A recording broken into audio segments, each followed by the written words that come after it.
Good morning. Let me start by thanking the organizers for giving me this opportunity to give this talk. There is a mistake in the date, but today is 17th. So anyway, let me start. So the work I'm going to discuss here is done with one student at ICTS Pune, Hunarveer Singh, and another student at TIFR Hyderabad, Chandrasekhar Iyer. Chandrasekhar is here, Hunarveer is not here, and the faculty colleague at Hyderabad is Mustansir Barma, who is also here. And this paper is accepted for publication, but we don't know if it will come this year or next year. And there is some details available in this archive version. Okay. So the problem I would like to discuss has been of interest in statistical physics for a long time, and it has three ingredients. One is diffusion on a percolation network. The prototypical model is DGen-Ant, introduced in 75. And there is this stuff, bias diffusion in disordered media.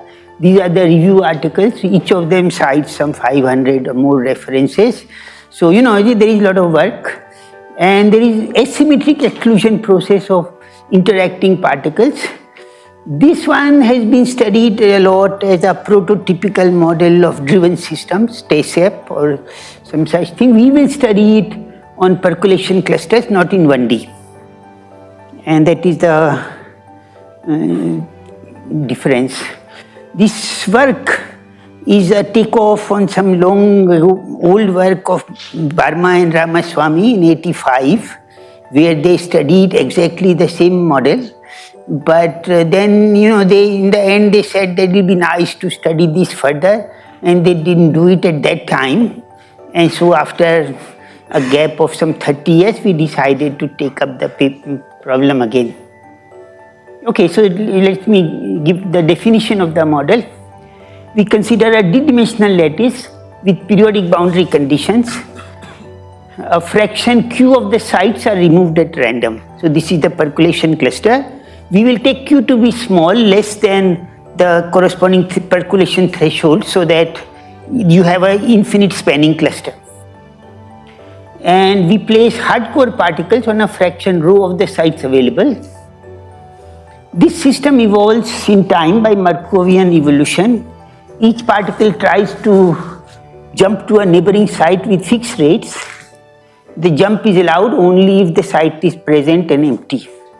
Okay, you cannot jump to a not present site, so movement occurs only on the percolation cluster. And there is a biasing field that makes steps along the field more likely than against. Okay, that's all the definition of the model. This is the picture. So you take a big lattice. This is sort of a part of the big lattice. The sites which are absent are denoted by black squares. They are removed. The rest of the stuff is sites which are present. But there is a percolating cluster. There could also be finite clusters of occupied sites. So those we don't worry about because the diffusion on them is rather trivial. So you look at this pink cluster, which is part of the infinite connected component. And some sites there are occupied. And so these are the red sites. And these red sites are, let us say, part of the finite cluster, and we don't worry about them. Okay. Okay, in the stochastic evolution, we pick a particle at random, pick a direction for attempted jump with probabilities as shown. So 1 plus g by 4 and 1 minus g by 4 and 1 by 4, 1 by 4. And make the jump if allowed, else stay put at the same place and repeat the whole thing again and again. So this is right in continuous time right now. So we are asking what is the long time steady state of this system. But Deepak, just clarify, the preferred direction is globally the same? Yeah, it is the same everywhere.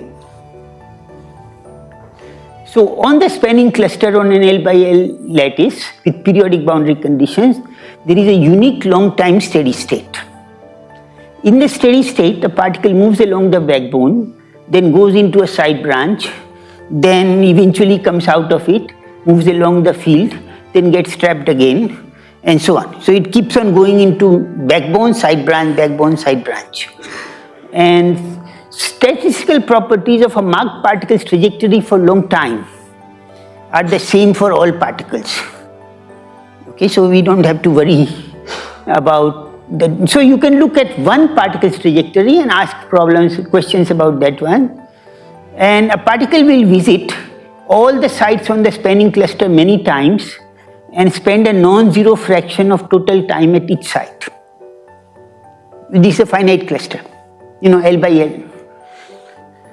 Okay, so we distinguish between time spent in the backbone and in the side branches. Time spent in the same side branch between two steps along the backbone will be called the waiting time in the side branch. Okay, the question we ask is this: in the steady state, we pick a particle on the spanning cluster at random. What is the probability that it has been in the same side branch for the previous t time steps? And for particles on the backbone, the waiting time is 0 by definition. So this t, of course, is a random variable, and we like to find out the probability distribution of the waiting times. That is the problem we are studying. Summary of results: the system shows dynamical heterogeneity with, some particles move faster along the backbone and some particles are somewhat stuck. So there are regions where there is average velocity is big and there are regions where it is small. Okay. The distribution of waiting times in side branches has a very wide distribution. Probability of waiting time in the same branch bigger than tau goes as exponential minus a square root log tau. So this is slower than any power law. The probability distribution of log tau shows multiple well-separated peaks. And the coarse-grained velocity autocorrelation function of so you can take a tag particle. So this is Markovian dynamics of jumps. So there is no velocity as such. But if you take an interval t, you can define an average velocity in the interval t and keep t fixed, but then calculate this average velocity at two different windows. Then this correlation function also decays very slowly, exponential minus a square root log t. So as you know, this for the Einstein diffusion model Brownian motion, there is no velocity correlation function. For hardcore particles which diffuse around interacting with other particles, there is a hydrodynamical 1 upon t to the power d by 2 kind of tail, and this tail is much slower. So at zero bias, there is a phase transition as a function of density, and the probability that the net displacement is 0 goes like t to the power minus a by 2, where a is d by 2 for rho less than rho c. This is normal diffusion behavior, and this a changes to a function which is a value which is less than d by 2 for rho bigger than rho c, and this a then changes continuously with rho. Okay, so earlier work for small fields, we have a mean drift along the field, and there is a mean current in the system proportional to the field. And for infinitely strong fields, there is no current possible if P is less than Pc and the directed percolation threshold. So it was realized by us in 1983, long ago, that the average drift velocity of non-interacting diffusing particles on a percolation cluster is non-monotonic function of the field and actually vanishes for all field strength E bigger than E star. So this is the argument here is important because we will use it again. So this is, let's say there is a single particle moving on this percolation cluster. I am plotting the average velocity averaged over a very long time as a function of field. Initially it increases with the field and eventually it decreases and it actually becomes 0 at a finite value of the biasing field. Okay, this behavior is due to trapping of the diffusing particle in side branches along the field. The particles get trapped in a side branch and has to move against the field to get back to the backbone. The average trapping time in a side branch of depth d is 1 plus g over 1 minus g to the power d. And on the other hand, the probability of a side branch is a decreasing exponential in d. So if you want to calculate the mean trapping time, depending on the ratio of this product of these two numbers, you will get a divergent series or the convergent series. So for 1 plus g over 1 minus g bigger than exponential 1 upon Cp, the mean trapping time in a side branch diverges and the mean velocity becomes 0. So this is the finite value of the bias. Okay, so simple cases with interactions. So what happens if you put in interaction between particles, hardcore interaction? For weak fields, there is a mean current in the system proportional to the field for all densities less than 1. In the limit of infinitely strong fields, G equal to 1, there can be no current if P is less than Pc because there are no directed paths. So that part is kind of trivial. Even for P bigger than Pc, suppose the field is infinitely strong and density of particles is low enough, then all the added particles eventually get stuck in dead-end traps and there is no current. They go into side branch, they cannot come out, and eventually all the particles end up in these traps and there is no current. Current is possible only if the density is high enough so that there is some particles left in the backbone after all the traps are filled. Okay. Now let us discuss the behavior. Strong fields, but not infinitely strong fields. With 1 minus g is much less than 1. G is near 1, but not 1. In this case, if the density of particles is small, the particles get trapped in side branches, but there is a small activated current in the system and there is a small probability that the particle will be able to get over the potential hill. So now the particles still get trapped, but then they can come out because the field is finite. And so the average current goes like 1 minus g over 1 plus g to the power h, where h is the smallest barrier height. So all these particles kind of go into some traps. Then there might be some particles which are trapped, but they have small height. They will come out and get into some trap which is much deeper. And eventually there is one particular value of h such that all the traps which are bigger than this are filled and all the traps which are smaller than this are typically empty. And so this h will determine the average current. And of course h is an integer, but as a function of density this will vary discontinuously. Okay, so you get any infinite number of changes if h, but this is in this limit g goes to 1, otherwise this thing doesn't have any singularity. Okay, so the general case of interacting particles with g less than 1, the interaction between particles gives rise to two competing effects. The particles get stuck in side branches, but this makes the effective depth of the side branch less than 1, less smaller for the next incoming particle.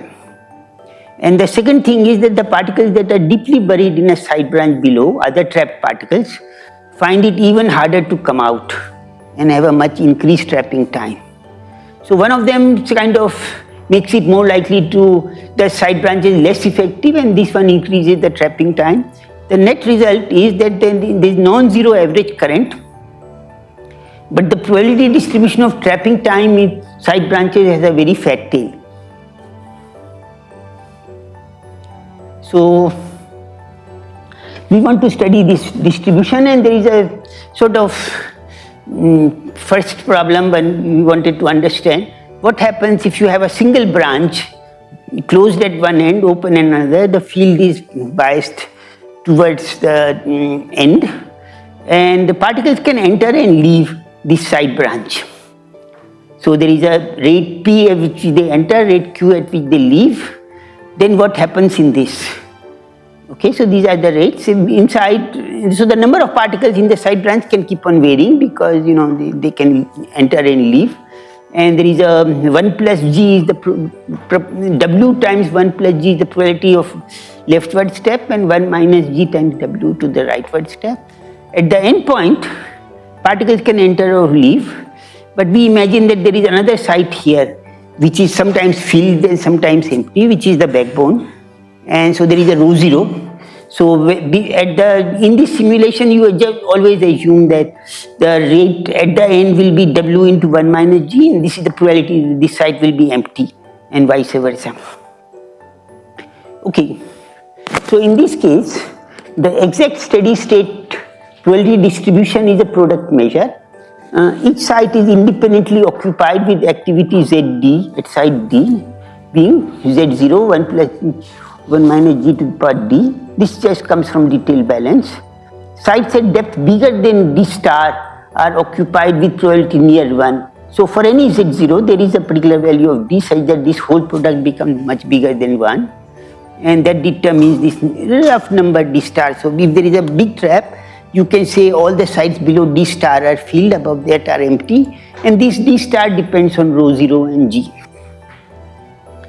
The escape from a branch of particles at depth D bigger than D star involves emptying all the sites to the right, and this has a free energy barrier, constant times D square minus D star squared, and escape time goes as 1 plus G over 1 minus G to the power D squared minus D squared D star squared.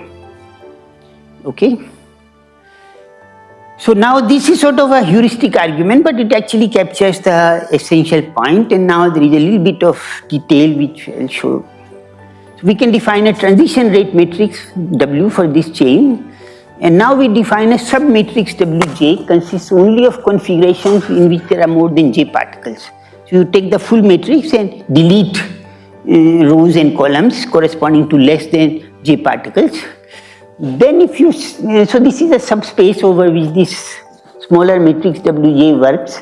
If we start with a configuration C with more than J particles, the probability that the system has remained in this subspace throughout this time, up to time t, is Wj to the power t multiplied on C sum over all possible final states.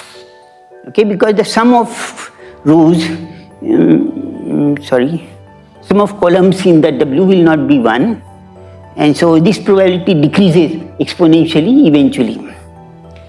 So using this for different J, we can determine the probability that the jth particle from the left has not left the system.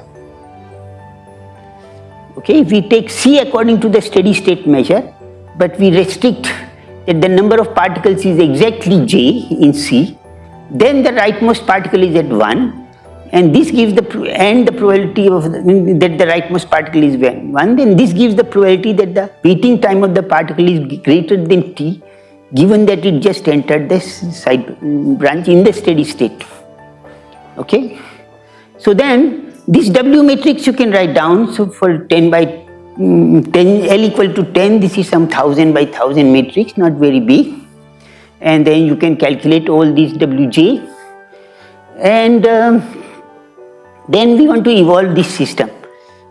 Okay, but we want to evolve it for pretty long times, and if you evolve step by step, it will be very hard. But actually, if you want to calculate W squared, W4, W to the power 8, W to the power 16, those can be done by single multiplication of the lower order. So W to the power 2 to the power n can be easily determined by squaring. So this we do. We evolve for t up to 2 to the power 200, and then you can, so this determines the probability that the particle stays up to time t, and then you can determine the distribution of this is the probability that the particle stays up to time t and as a function of log t. And interestingly, it has these multiple peaks in the log t variable. The width of these peaks is of the order of 3 or 4. It depends on the fields and stuff, but the spacing between them is much bigger. So they are widely separated, but there will be some events in between, of course, it's not fully excluded. And this is the interesting result of multiple peaks. In fact, in the thermodynamic limit, the number of peaks is infinite and the spacing between the peaks becomes bigger and bigger, while the width of the peaks remains finite.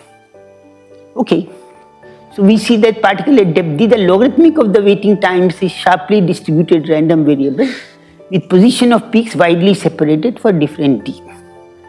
And you can calculate the cumulative distribution. So this is the probability that the time is bigger than t as a function of square root log t, and you see a nice simple behavior. So all these particles have a depth bigger than some j, and these are bigger than j plus 1, bigger than j plus 2. So each peak corresponds to particles which are buried at some depth d, and deeper particles have a bigger depth by several orders of magnitude. So here the fitting function is used to fit this, which was very simple. We just use the floor function and log t, square root log t divided by some normalization, which you can check has to be this one. So there is only one parameter c, and you see it fits the data pretty well. Okay, so now, so that was a single branch, and a single branch is not very respectable in statistical physics. You say, why are we studying some system with only depth 10? So, but you can take a regular comb structure with side branches of the same depth, and the analysis actually kind of goes through, though it is not rigorous now. But if you can compare the distribution of the waiting times in this structure, which is very big, in the backbone is very big, it matches very well with the distribution we calculated for a single branch, because the time spent in one side branch is more or less independent of the time spent in a second side branch. They are not fully independent, because when the particle comes out, then it has a bigger chance of going back in again into the same side branch. But they are nearly independent, and this is a picture of the Monte Carlo simulations of the regular comb for depth 1, 2, 3, 4. 1 is here, 2, 3, 4, even for just j equal to 4. And the cumulative is like this, and there is a very good match between the theory as determined by one branch and the actual simulation with many branches. Okay, so this is G is 0.5, ring size is 100, data is averaged over 10 to the power 5 MCS. But there are many particles in the simulation. There are some 300 particles. Okay. So one may extend this result now to a random comb, where the length of the side branches are different, and probability of branch of depth d goes like exponential minus CD, and the probability the waiting time is bigger than t is roughly equal to the fractional number of sites with depth d such that their trapping time is bigger than t, and so we get this result: probability of waiting time bigger than t is minus a square root log t. Okay, and now we go to the percolation cluster. So percolation cluster is a bit more complicated than random comb, but this point that the distribution of side branches of depth d goes like exponential minus d is still true, and this result is still true, and this we have checked by simulation. So here is the probability on a spanning cluster of a percolation network log t, and the graphs for different value of the scaling variables nearly coincide. But you know, this is in Monte Carlo we are restricted to times of order 10 to the power 5, 10 to the power 6, while in the theory we had used 2 to the power 200. So you cannot get the asymptotic regime very well, and this fit is not perfect, but it says that the theory couldn't be very, very wrong. Okay, so now just some final comments. Dynamical heterogeneity. In glassy systems, one often talks about dynamical heterogeneity. Here there is, this is also true, but the position of these regions are not changing with time due to the quench disorder, and particles get trapped due to hardcore interaction, and this gives rise to a simple classical mechanical system to study many body localization. The many body localization is happening here, but it is in classical mechanics, it doesn't have any quantum mechanics. Okay, the second thing is that if we take a fixed interval t and determine the average velocity of a tagged particle in the time window tt plus t, this is a random variable and its distribution is like this. There is a peak near 0. There is some probability that there are negative values also, but this peak is near 0. And then there is a broad maximum. If you increase t, the maximum shifts to the left, the value of this peak also decreases, and this becomes a bit sharper. But it remains quite broad and this peak is quite big. and it decreases very slowly as exponential minus square root log t only. Okay, slow decay of velocity autocorrelation function, this I will not discuss in great detail, but if a particle is trapped, then its velocity is different from the mean velocity by a significant amount, and it remains that way even at later time because it's still trapped, and so the velocity autocorrelation function has the same kind of decay. And finally, let me just mention the spectrum of relaxation time. This matrix, if you write down W, it has a gap and it doesn't show any of these long time scales. And that point is very simple because if you want to determine the residence times, you have to tag a particle. If you tag a particle, then the space of configurations becomes much bigger. And this bigger matrix will have slow relaxation scales, but the original matrix W with identical particles just shows no such thing. So approximately n of the nearly degenerate eigenvalues of the bigger matrix correspond to eigenvector 0 of W because the tagged particle can be any of the n particles. And then this subspace will show the scale discussing. Okay, so this is the summary. The distribution of surgeon times in this asymmetric simple exclusion process is very broad. For any time scale of observation, there is a significant fraction of particles that are localized in the same branch for the entire time. This fraction is quite robust and very slowly decreasing function of t. This is a typical behavior, not a probability of rare events. So if you just take a cluster and you will find that, let us say 10% or 20% of the particles have been there for the last 10 to the power 8, 9, 10, 12 time steps. Okay? And similar behavior in glassy materials is called dynamical heterogeneity. This I already said. And similar deeply buried grains have large escape time. That kind of problem people have studied in the context of sand piles and rice piles and stuff. And there is some earlier work which is somewhat related but not the same. Okay, so let me stop here. Long live India and France friendship.